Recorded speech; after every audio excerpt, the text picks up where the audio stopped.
마태복음 11장 28절에서 30절까지의 말씀 마음을 집중하여 함께 봉독합니다. 수고하고 무거운 짐진 자들아 다 내게로 오라. 내가 너희를 쉬게 하리라. 나는 마음이 온유하고 겸손하니 나의 멍에를 메고 내게 배우라.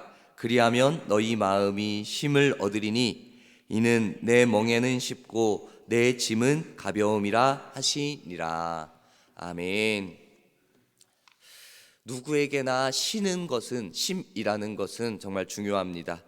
삶에서 이 쉼이라는 것에 대한 중요성과 그리고 필요성을 분명히 알고 있지만 이러한 것을 알고도 우리 사람들은 쉬는 것을 주저하기도 합니다.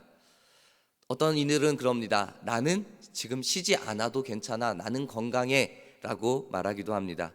또 어떤 사람들은 나는 지금 쉴 형편이 되지 못해 라고 말을 하기도 합니다.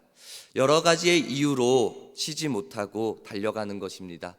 목표를 향하여 달려가는 사람도 있고, 그리고 지금 무한 경쟁 시대에 세상의 사람들이 막 열심히 달려가니까 나도 뒤처지지 않기 위해서 달려가기도 하고, 어떤 이들은 내가 먹고 살아야 되기 때문에 쉬지 못하고 달려가는 이들도 있는 것입니다.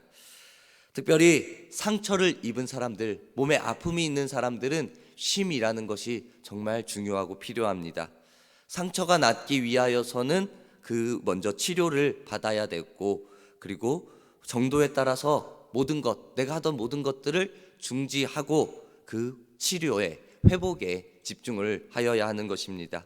이 쉰다라는 것과 치유한다라는 것이 연결되어져야 하는 것입니다. 낫기 위하여서 치유를 받아야 되고 잘 쉬어야지 잘 치료도 받고 온전히 낫게 되는 것입니다. 우리는 이 인생길을 사막과도 같은 길이다, 광야와도 같은 길이다 라는 표현을 쓸 때가 있습니다. 다윗도 그랬습니다. 너무나도 힘든 자신의 인생을 사망의 음침한 골짜기와 같은 길이다 라고 표현을 했습니다. 이러한 인생길을 광야, 사막, 정말 너무나도 별것 없어 보이는 것, 세상에 나를 도울 것이 없어 보이는 그런 인생길이 바로 이러한 길인 것입니다. 이러한 길을 갈 때 이 사막에서는 오아시스가 필요하다고 하는데, 오아시스가 물이 꼭 필요하다고 하는데, 이 오아시스를 발견하면은 너무나도 좋을 텐데 그 오아시스를 발견하는 것이, 찾아가는 것이 결코 쉬운 일이 아니라고 합니다.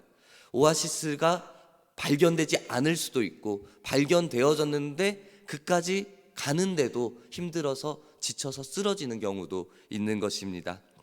우리를 사랑하시는 우리 예수님께서 오늘 오아시스를 찾고 있는 우리에게 이 말씀을 주시는 것입니다. 28절의 말씀, 우리가 너무나도 잘 알고 있는 말씀입니다. 수고하고 무거운 짐진 자들아 다 내게로 오라. 내가 너희를 쉬게 하리라 라고 우리를 부르고 계시는 것입니다.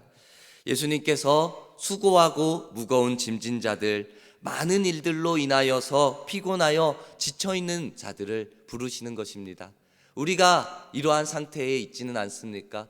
내가 열심히 달려가서 세상에서 열심히 살고 열심히 노력하여서 지금은 지쳐있지는 않습니까? 때로는 인간관계의 짐을 가지고, 경제적인 문제의 짐을 가지고, 세상의 염려와 걱정의 짐을 가지고, 우리 육신의 질병과 연약한 짐들을 가지고 우리가 그렇게 힘든 상태로, 지쳐있는 상태로 있는 것입니다. 셀 수 없는 많은 짐들을 지고 있는 것입니다. 그래서 하나의 짐을 해결했더니, 하나의 짐을 내려놨더니 또 다른 두세 가지의 짐이 우리에게 오는 것입니다. 그 문제를 우리가 또 지게 되는 것입니다. 이러한 끊임없는 다가오는 짐들을 지고 있는 우리에게 예수님께서 불러주시는 것입니다. 초청해 주시는 것입니다. 그리고 그 초청으로만 끝나는 것이 아니라 우리에게 위로의 말씀을 주십니다. 내가 너희를 쉬게 하리라 라고 위로의 말씀을 주시는 것입니다. 나 너무 많은 짐을 가지고 있는데 예수님께서 나의 이러한 문제까지 신경 쓰시고 이러한 문제까지 해결하여 주실 수 있을까? 라는 생각, 그런 의심조차 또 다른 짐을 지는 것입니다. 우리 예수님은 우리의 모든 연약함을 잘 알고 계시는 분이십니다. 그리고 우리가 가지고 있는 모든 짐까지 알고 계시며, 그리고 어떻게 말하면은 미리 그 짐들을 감당하신 분이 되기도 합니다. 경험하신 분이 되어지십니다. 우리의 짐으로 인한 무거움과 고통을 누구보다도 잘 알고 계시는 분이십니다. 히브리서 4장에 우리에게 있는 대제사장은 예수님이십니다. 우리에게 있는 대제사장은 우리의 연약함을 동정하지 못하실 이가 아니오 모든 일에 우리와 똑같이 시험을 받으신 이로되 죄는 없으시니라 라고 예수님에 대해서 말씀을 하시는 것입니다. 예수님은 우리의 연약함을 잘 알고 계신다고 말씀하십니다. 그리고 그 예수님께서 우리와 똑같이 시험을 받으셨다. 그 시험을 받으셔서 그 수고하고 무거운 짐진 것들을 이미 경험하셨다라는 것을 말하는 것입니다. 예수님께서 이미 몸소 다 겪으셨고 몸소 다 경험하셨기에 우리의 모든 형편과 상황을 잘 이해하고 계시는 분이십니다.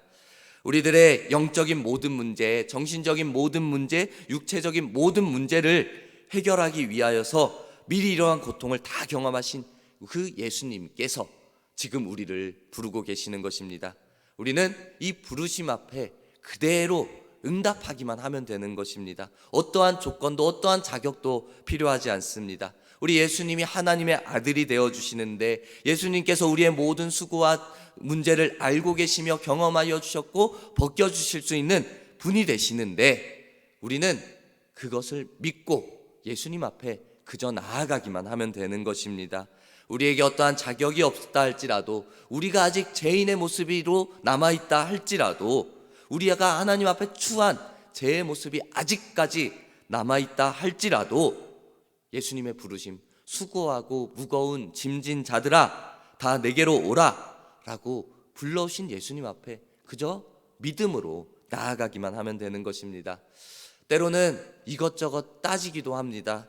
그리고 머뭇거릴 수도 있습니다. 그리고 조금 미룰 수도 있습니다. 다음에요 라고 미뤄버릴 수도 있습니다. 이렇게 한다면은 미뤄버린다면은 진정한 주님께서 주시는 쉼의 기회조차 수고하고 무거운 짐을 내가 내어버릴 그 기회조차 놓쳐버릴 수가 있는 것입니다. 우리 여러분 불러오신 예수님 앞에 그대로 응답합시다.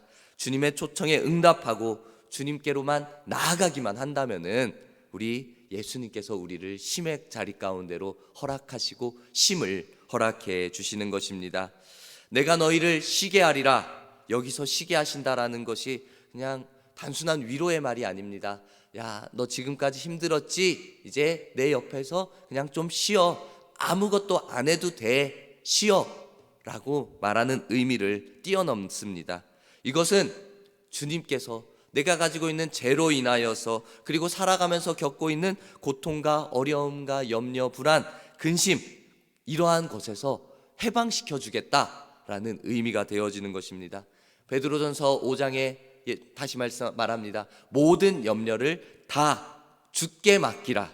이는 그가 너희를 돌보심이라 라고 말씀하고 있습니다. 다시 한번 우리에게 맡기라는 것입니다. 그것을 내가 해결하려고 하지 말고 주님께로 맡기라라고 하는 것입니다. 주님이 어떤 분이시기에 주님께서 우리를 돌봐주시는 분이시기 때문에 그리고 능력이 주님이시기 때문에 그 주님께 맡기라는 것입니다.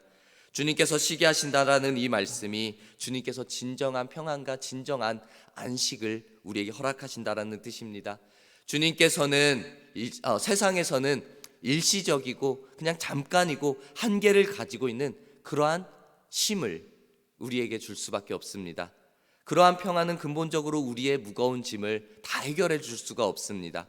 그러나 우리 하나님, 우리 예수님께서 주시는 그 쉼은, 그 평안은 완전히 다릅니다.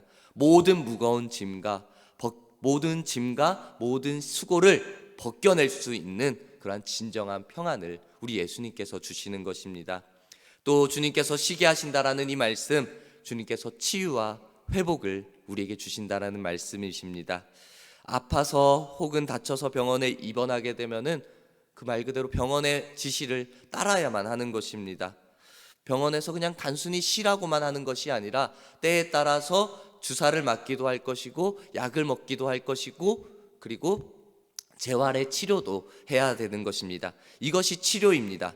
잘 치료를 받고 나아야지 온전히 퇴원을 하고 그리고 다시 일상의 삶으로 돌아갈 수 있는 것입니다.